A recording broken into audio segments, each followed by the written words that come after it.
How's it going, everybody? Today I'm going to show you a super cheap way how to remove the pinion nut in your lower unit if you ever have to, maybe to repair the forward or the reverse gear, which isn't on right now, but say you had to repair something, right, or you wanted to update your shift detent. The biggest problem that you're going to run into when taking apart your lower unit is that pinion nut right there, because there's a tool that slides into the bottom part of the lower unit that essentially goes around this gear and isolates that pinion nut.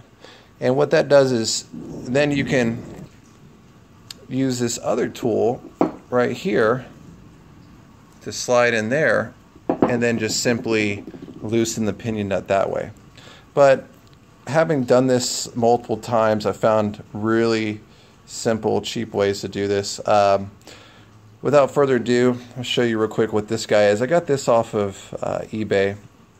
You can see this is a service part tool. It's part number 314438. And what this does is it slides into the shaft as if it were your dry shaft. Let's see if I can slide it in there. And basically allows you to turn this piece, which is in the lower unit and you can't actually get to it, and you basically use a crescent wrench to turn that, and that ultimately loosens this pinion nut.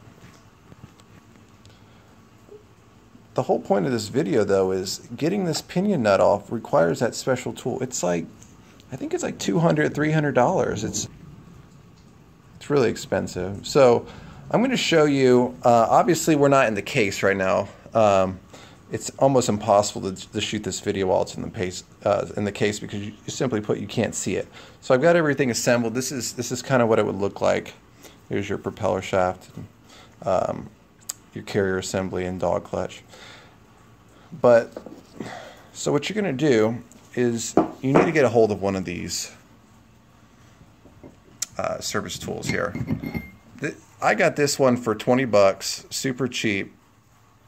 It's good to have if you ever have to take your lower unit apart. The reason why you have that tool and you don't use your dry shaft, for example, is because you have to find a way to turn that shaft. And here's the dry shaft right here. You'd have to find a way to turn this under a lot of pressure, because to break this nut, typically it's held down with red Loctite. You're going to need a lot of torque on this, so to speak. So you're going to end up ruining your dry shaft if you just try to put, for example, a set of vice grips on here, right? Or you hold it up here, you're going to ruin this gear, and you're going to have problems. So that's why they use this tool instead to slide in there. The trick is, trying to find one. Just, having your parts kit. If you own this boat, it's good to have this tool. The other thing too is you can find an old dry shaft like this if you want. Some you can find those for cheap. I found some for as low as 30, 35 bucks. And then if you do want to just gum it up, take a pair of vice grips, and then you can turn it that way. That's another cheap alternative to having to buy this tool. But it's well worth it. If you own one of these boats and you ever have to service a lower unit, if you need to replace some of the bearings or whatnot, you can do it.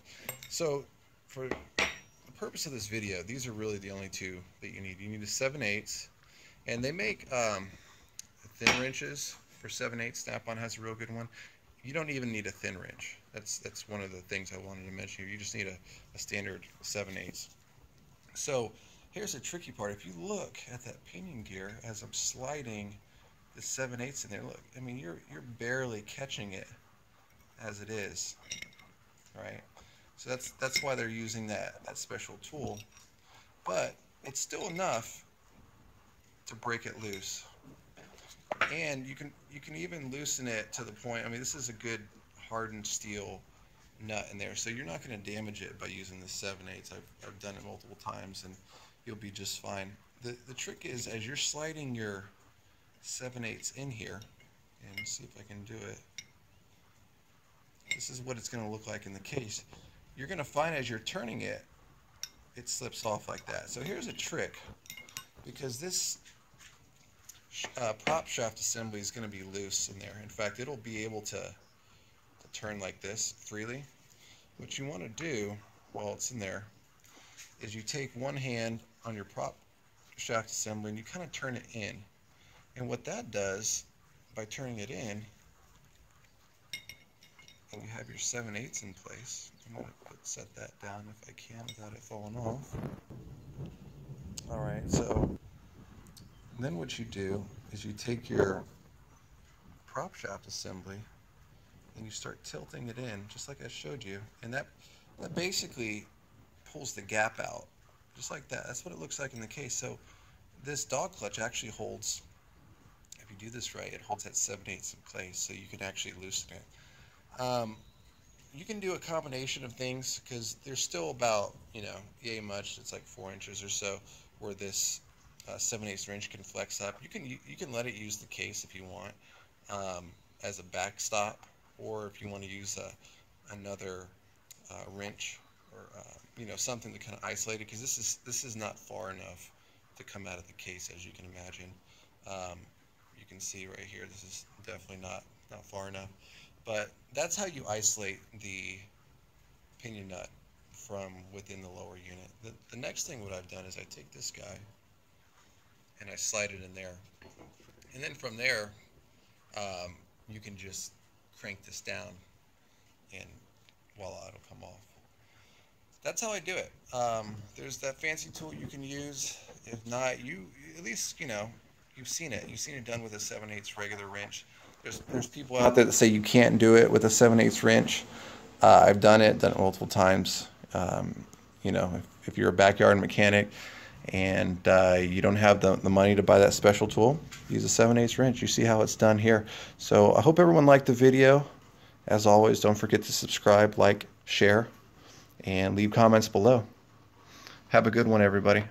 Take it easy.